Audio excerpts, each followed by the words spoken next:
Hello, I'm so glad to see you. Many of you will be hearing today, this morning. If you're in worship, you'll be hearing from Jim McIntosh, who is one of our new pastors in the parish that we have newly established here.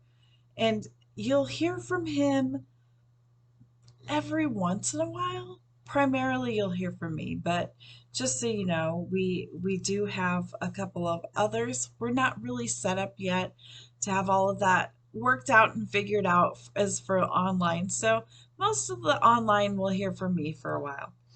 But but I just am super excited that we can begin this parish journey together. As we do, we remember things get busy. And this week has not been busy because of our new parish, because of things going on in other places. It has been a crazy place here in Osceola. Things have been happening in town, things have been happening in our congregation, things have been happening just like everywhere. And um, it has us pulled in different directions. We had this moment we were kind of chuckling about yesterday when I about threw my hands up in the air because Melanie was in the other room because she and I have been working on Bible school together, and so she was in the other room waiting for me to help with some of the Bible school stuff. There was one person on line one on line two, one sitting in the chair in front of the desk waiting to talk to me, and two people out in the hallway waiting their turn to come in. And that's kind of how our week has been. Sometimes it feels like things can be just really, really busy. Other times there's a calm and a peace. But it's important for us to understand the value and the importance of time. So we're going to start today in Ephesians chapter 5. And I'm going to read primarily just out of our Pew Bible, just in case any of you like to follow along. And it's an NRSV. Um, but when we get to a certain word, I'm going to read it in a different translation because I think it's going to give us a little extra value, um, helping us understand the meaning here in the original text. So, it's a buzzword. And so I think we we shouldn't hesitate to translate things into those religious words that have great value for us. So, um, so I might just take that liberty to slip into a different translation for one word because I really want you to understand that particular phrase. So, from Ephesians chapter 5, we're going to start with verse 14. And it's one of those verses that starts in the middle of a sentence. So, we're going to go to the end of that sentence to start, just so you know. Therefore, it says, Sleeper, awake, rise from the dead, and Christ will shine on you. Be careful then how you live, not as unwise people, but as wise, redeeming the time, because the days are evil. So do not be foolish, but understand what the will of the Lord is. And I want us to hold on to that redeeming the time concept. That is truly where our phrase from this series comes from. You all saw um, probably some slides on it as we've gone through this series together today. We're a little short on slides and heavy on video, so I apologize. It just has been too busy. And I know that's a terrible excuse, but sometimes that's how life is. So here we are trying to muddle through this week, and there aren't slides to look at, but I'm sitting here staring at last week's slide on the computer next to me to the right. I have lots of things open so I can look at all my notes while I'm talking to you today because I really am passionate about this topic, and not that I'm not passionate about others, but this one takes a few screens. So But I'm looking over at the right at our slides from last week, and our logo is the clock with some jagged rocks and things, and it says Redeeming the Time. That's the name of the series we're on right now, and it comes out of this section from Ephesians chapter 5. So I read this verse to you again, 15 and 16 again, because these are fundamental. This part is fundamental to the whole series. Be careful how you live, not as unwise people, but as wise, redeeming the time, for the days are evil. We're going to get there in a minute. But first, I'm going to read to you from Luke, a very familiar story. In fact, for those of you who are helping with Bible school, you might hear it again with our older kids in Bible school. This is the story of the prodigal son and his brother and father. And it's found in Luke 15, and we're going to read 11 through 24. We're going to stop at 24 because we're only going to deal with a certain part of the story. Listen to this. Then Jesus said, there was a man who had 2 sons. The younger of them said to his father, Father, give me the share of my property, of your property, that will belong to me. So he divided his property between them. And a few days later, the younger son gathered up all he had, traveled to a distant country, and there he squandered his property in dissolute living. When he had spent everything, a severe famine took place throughout that country, and he began to be in need. So he went and hired himself out to one of the citizens of that country, who sent him to his fields to feed the pigs. He would gladly have filled himself with the pods that the pigs were eating, and no one gave him anything. But when he came to himself, he said, How many of my father's hired hands have bread enough to spare, but I am dying of hunger? I will get up, I will go to my father, I will say to him, Father, I have sinned against heaven and before you. I'm not worthy to be called your son.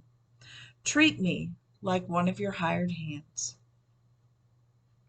So he set off, and he went to his father.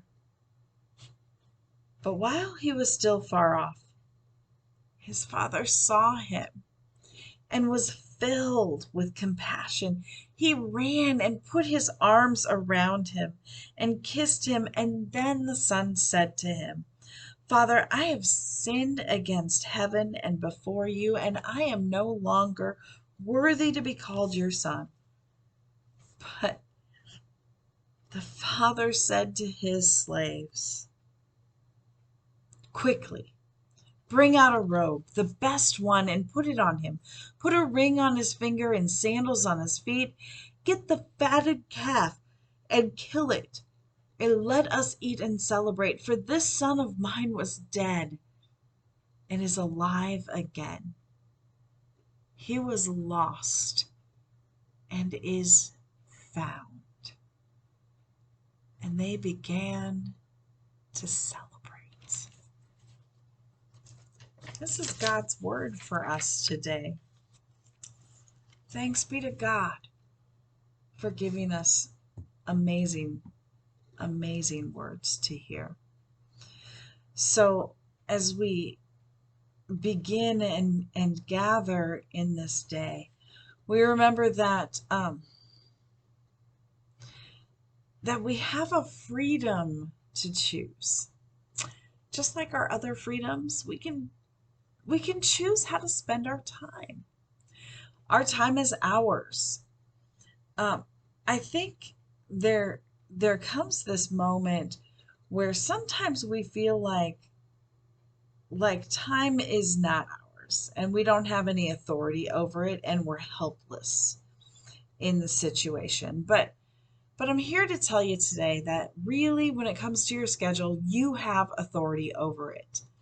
This is not something that I control for you. It is not something other people control for you. It might feel like you have no control over your schedule, but you do.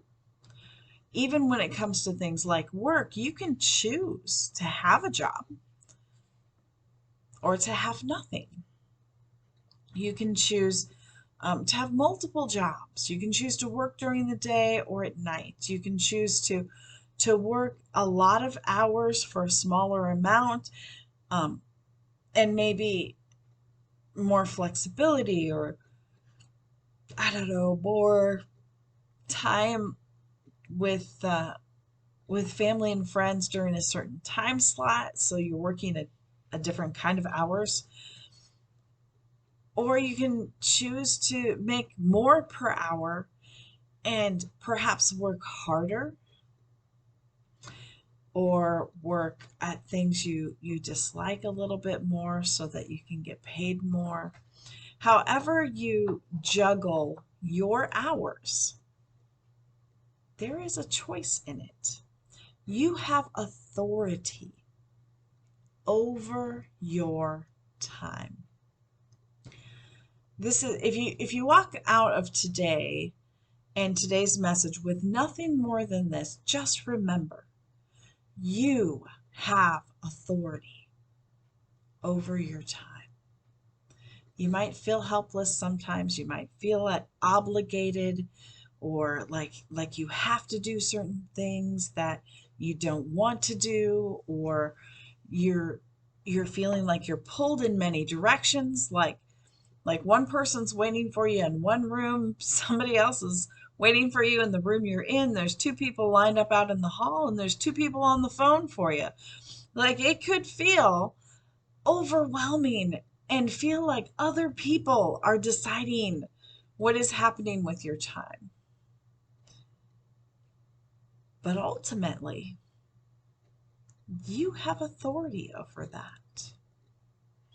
And so I want you to claim that authority today and to think about that as we think about these scripture passages.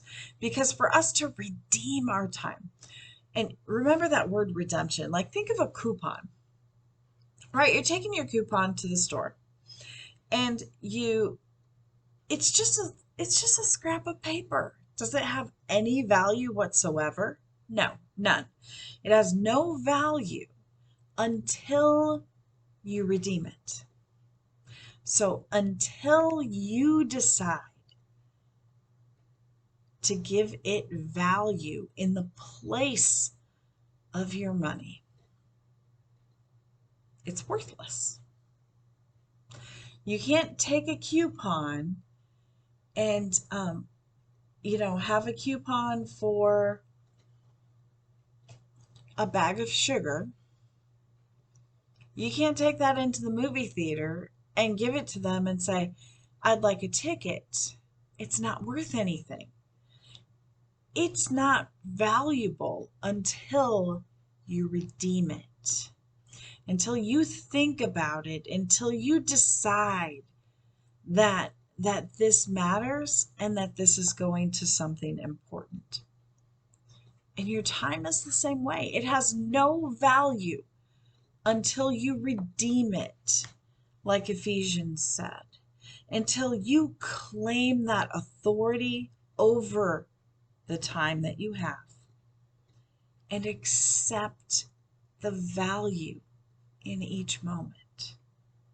So this passage from Ephesians is incredibly important to us as Christians.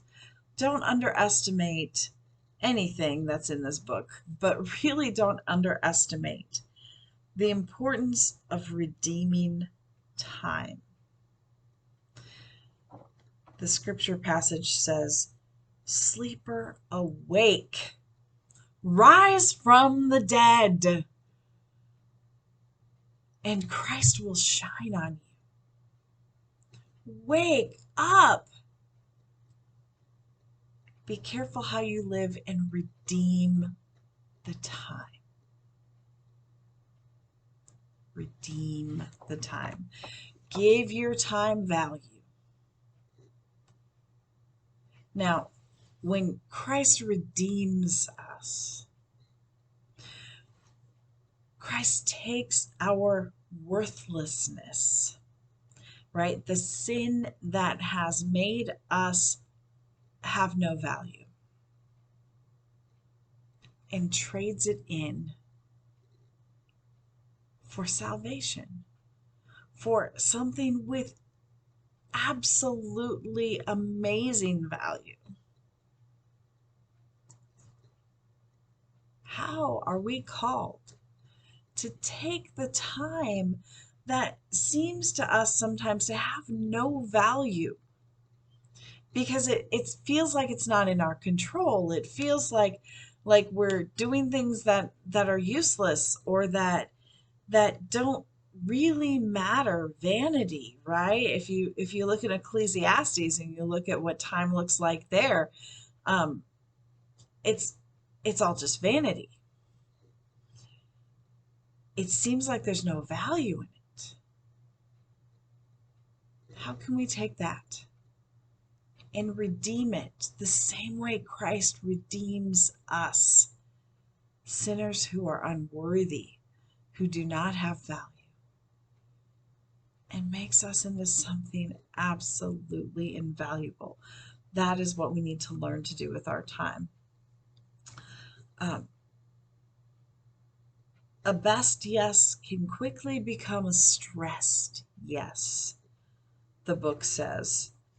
And this holds true when we think we're not in control of our own schedules.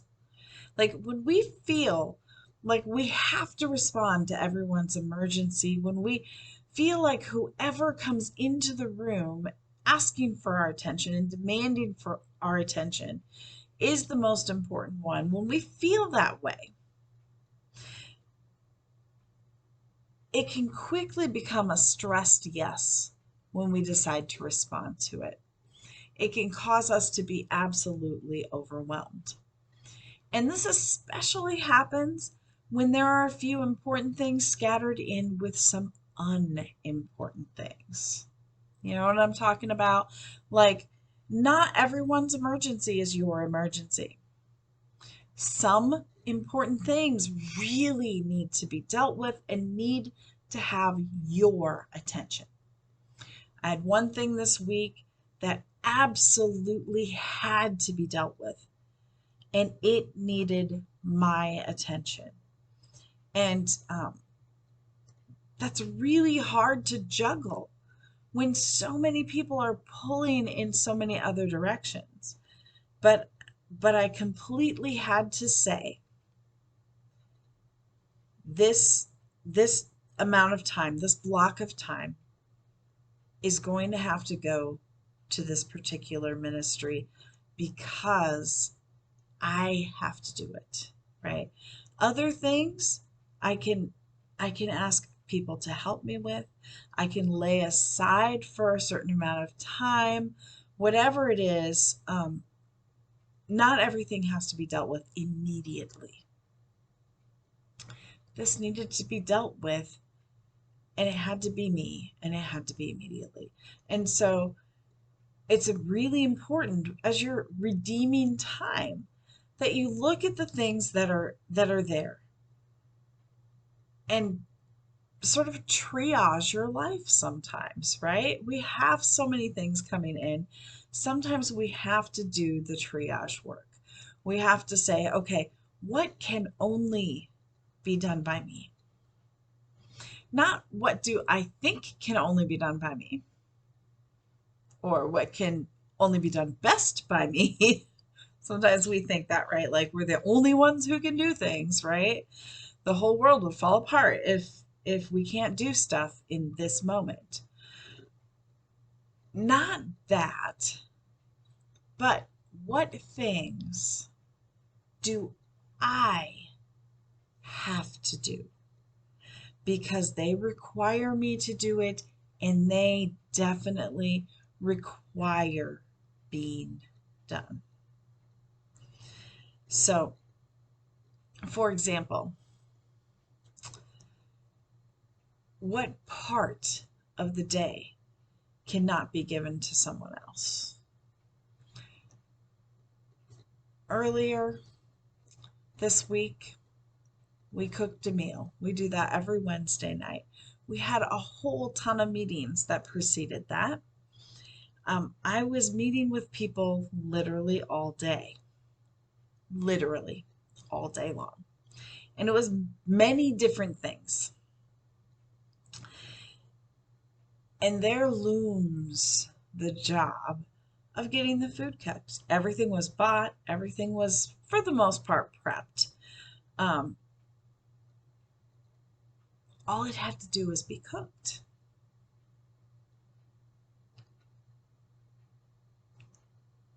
I didn't have to do that. I knew what we were having. I can tell people, you know, this needs to be done. Is there any way you can help do this? And that frees me up for another spot, another place. And so letting go of some things like that so that you can attend to other things that are more important or more urgent, it's okay. I think occasionally we feel like people cannot make it without us. But I'm pretty sure the world will keep turning in my absence. And it'll probably keep turning in yours. But there are some things that we need to do. Those things we ought to do. Redeeming the time means deciding which best yeses exist. And one of the ways to do that is to discern, just like you do when you're cleaning out the closet. Imagine spring cleaning. We've got, oh goodness, the backpack giveaway and the clothes giveaway coming up. We give the vouchers because we clean out all of our closets and we take the stuff over to Cross so that it can be sorted and put by size and all of that good stuff and taken care of and cared for by them and distributed. All right. Here's the thing. I hate cleaning out my closet because I hate to have to decide what to keep and what to get rid of.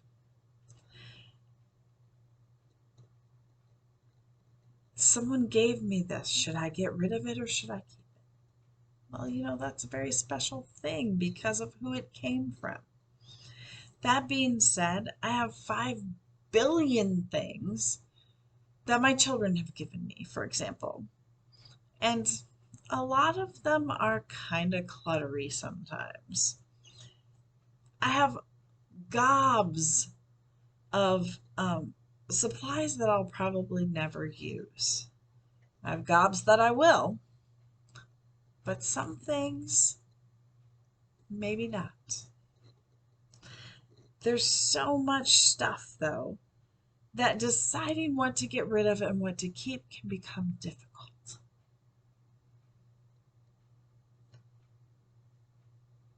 We hear in our book, not making a decision. I know you've heard this before, right? Not making a decision is making a decision, right? When you decide not to do it, it's the same as deciding something. For example, when I don't clean out that closet because it's so hard to do, what I'm deciding is to keep all the junk. Is that really what I want to decide? I mean, probably not. But sometimes A decision to stay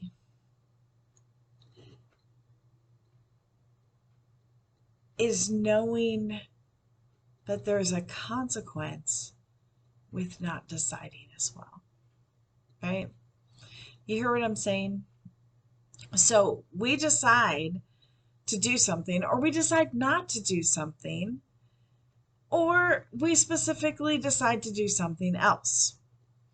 A lot of times when we're overstressed and when we're frustrated with our schedule and we feel like we're out of control, the decision is to stay, to do nothing, because we're so overwhelmed and overstimulated that doing nothing seems like the best solution.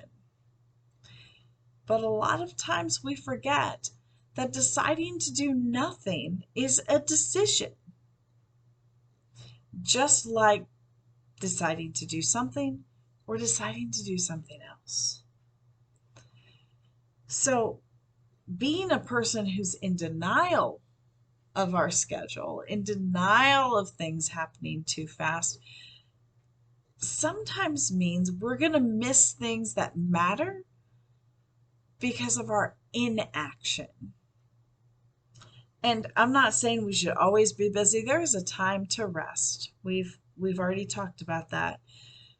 I'm talking about the times when we do nothing because we just don't know what to do, because there's too much and we get overwhelmed and we throw our hands up in the air and we just stubbornly say, well, I'm going to do nothing. Well, doing nothing is doing something. It's just not usually the best choice for the situation. It is almost always the choice that gets us into the most trouble. Well, let's just wait and see what happens, right? Um, if you have a mole that doesn't look right, don't just wait to see what happens. Go get it checked out. With our health, it sometimes is a little more obvious. With other things in our schedule, we think that we can just stop and that everything's going to magically change and go away. It does not. We have to take authority over our time. We have to take authority over our choices and understand that in empowering ourselves, in grabbing hold of that authority, we are able to come out of the mess we're in. There's no perfect decision. There's no way to wait until the perfect time for something comes, because that doesn't happen. We just need to do what needs done by us and get it done. Wesley says, never be unemployed a moment. Never be triflingly employed. So don't be busy with things you don't need to be busy with, because that's what clogs up our schedule. That's what clogs up our time. And then we get frustrated and overwhelmed. We shut down. We don't do the things we need to do that can only be done by us, that other people are depending upon, that we're depending upon, that God is depending upon.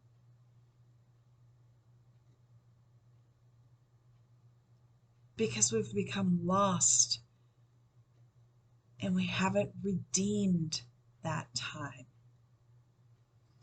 But instead, make the most of your time. Got my 12-step shirt on for a reason today. This is the AANA shirt. And 12-step programs work because they help people claim responsibility and authority over their own lives. We need to do that with our time. We need to claim responsibility and authority over our time. It is our fault we have wasted time. It is our fault we haven't redeemed this precious gift God's given us. And it is our responsibility to dust ourselves off, pick ourselves up, and redeem the time God's given us. Our gospel today is the story of brothers and a father who make many choices, and they all respond to those choices differently.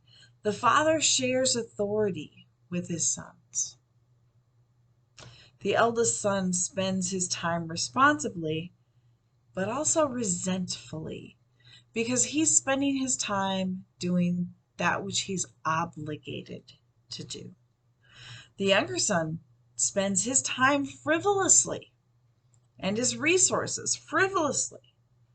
Remember, time is a resource. And spends time that's not his own. But he redeems his time in the end. He asks for forgiveness. He asks to be welcomed back. He asks to be a slave to his father in return for mercy. And he redeems the time that he has wasted and lost. Maybe you feel like you've squandered some time too. Like there are obligations that you have felt like the older son, and you have spent time on them without giving thought to how that makes you a person filled with resentment. Maybe you've sacrificed so much that you've lost yourself. Or maybe, like the younger son, you've squandered your time. You've spent it on things that are wasteful. Other people's urgencies. Things anyone else could help with if they wanted to. Things that aren't important enough for someone else to do. So they give it to you. And you're expected to do it. Things that stall the inevitable. Whatever you've squandered time on. Maybe you've squandered it. Or maybe you've been like the father. Maybe you've sat and waited for something to change and hoped for it, but you haven't sought it out. Haven't gone to do something about it. It doesn't matter where you sit in this story, one way or another. You have found yourself in the position of needing help with your time. I know it's true. It's true for me. It's true for every single person I have ever met. Perhaps we find ourselves kneeling before God, asking for our time to come home. Oh, if it would just return to me. And before we know it, we realize that it's been spent. Perhaps we find ourselves kneeling before God, asking why we're so burned out, doing the things we're obligated to do, day after day after day, without the help of our brother. Maybe we find ourselves kneeling before God in a pile of pig slop,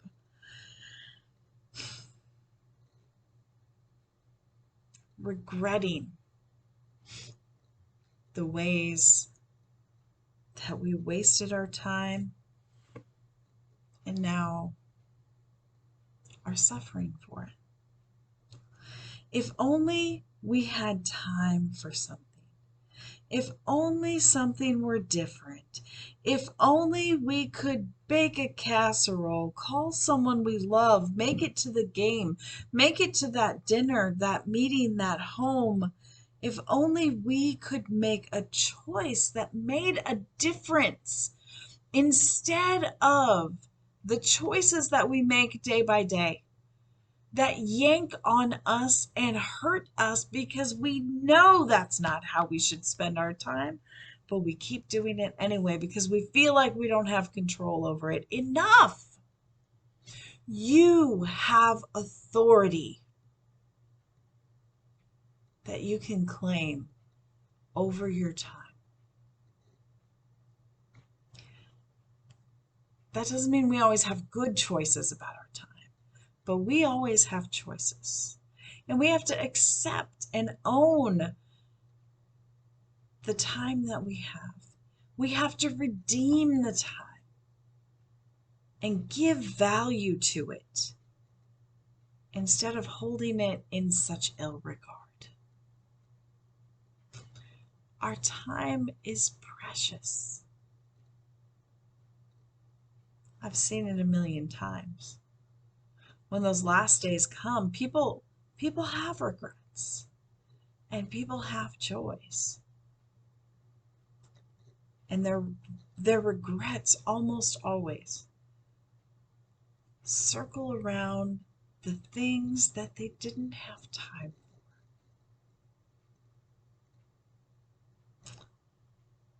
Sometimes, though, many times, as I talk with people, they say, "Oh, this is happening too soon. I always wanted to, I don't know, take a trek to the South Pole." And then we start talking about the things that kept them where they are. Their family, their friends, the opportunities they had to serve God and to love other people. And even when they regret not having time for something they wanted to do, they don't regret it long when they remember the ways that they spent their time wisely. And sometimes people have big regrets about ways that they know they spent their time unwisely. They trekked to Antarctica, but they didn't get to see their kids for months and months. Or perhaps they did a great job in their career,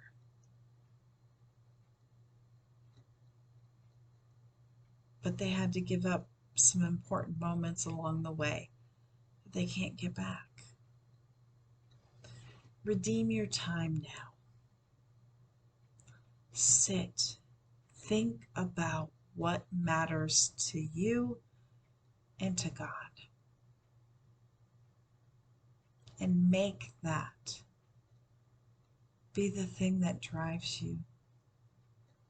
Because there will be a billion things pulling at you. People will line up outside your door. People will wait for you in your office. People will be in the other room waiting, and there'll be a Zoom call that you can't take all in the meantime.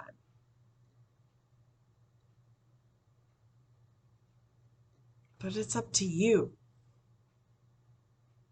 to triage that. So set your priorities now when you have a moment to think about it. Make a plan. How will I decide? How will I spend my time? Where is my first, second, third priority? And once you do, redeem that time. Give it new value. and may you be blessed by it. Amen.